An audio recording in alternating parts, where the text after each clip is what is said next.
Welcome back. For today's design exercise, we're comparing two single-family houses for Lynette and Damon and their three daughters to try and decide which one we think they should be buying from a design quality point of view.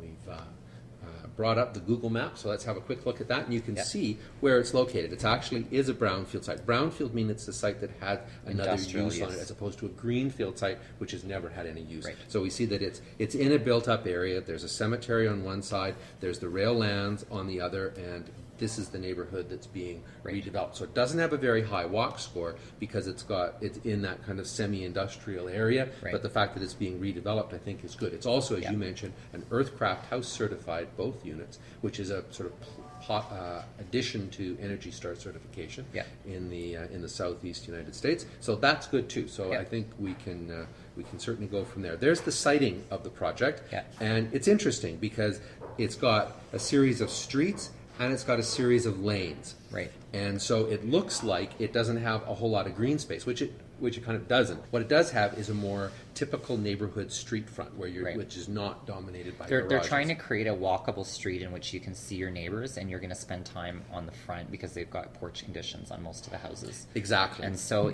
when I first looked at the site plan, I was like, oh, there's not very much green space, and I kind of was a bit of shudder. But then when I actually looked at what they were trying to do with the houses, I understand the logic behind it. Right, that's right. So not all houses have the rear drive garage on the alley. Some of them, like this one, have a front drive garage. Right, and it's very dense. So it's a very dense type of development, and they're trying to get a bit more of an urban scale to it than a typical suburban development. I think all of that points to getting the siting points. Yeah, I agree. I agree.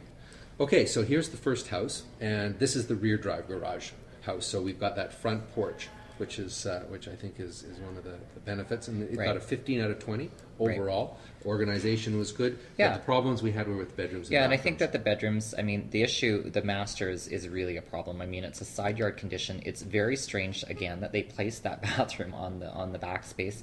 We've only got side yard light, and then we've got a world of doors coming off of that bedroom, and it just seems very strange and elongated. Particularly when you think about how dense the siding is. But just looking at this, what's so annoying is that all you need to do is to reverse this and put the closets over on that side, and you could have looked into and down onto the patio. I know, it makes no sense. I know. And then to further that, then the design of the bathroom itself is a real problem, because we're back to that supersized thing where we've got too much floor space, one of those horrible corner tubs, a corner shower, and then kind of a useless vanity condition. The main floor is pretty good. The only concern I have is this area right there. There's a bit of an undefined I think it's supposed to be a nook. But, not great. No, it's not. And the kitchen, we gave it the points, but I do want to point out the location of the fridge, because the fridge really needs to go there, and the sink just needs to scooch down a little bit to get a better appliance triangle. Having it there is just really awkward because it's outside of the zone of the kitchen. Exactly.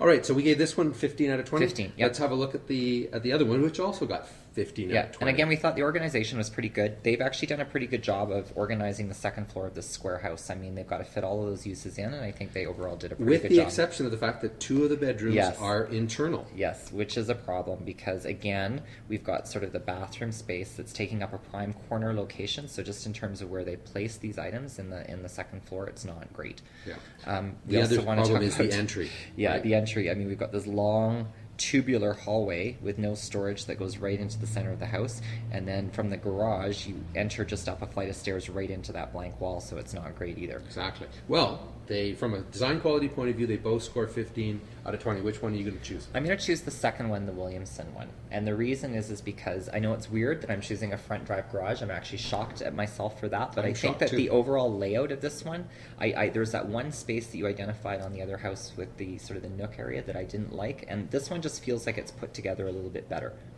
I'm going to argue for the other one.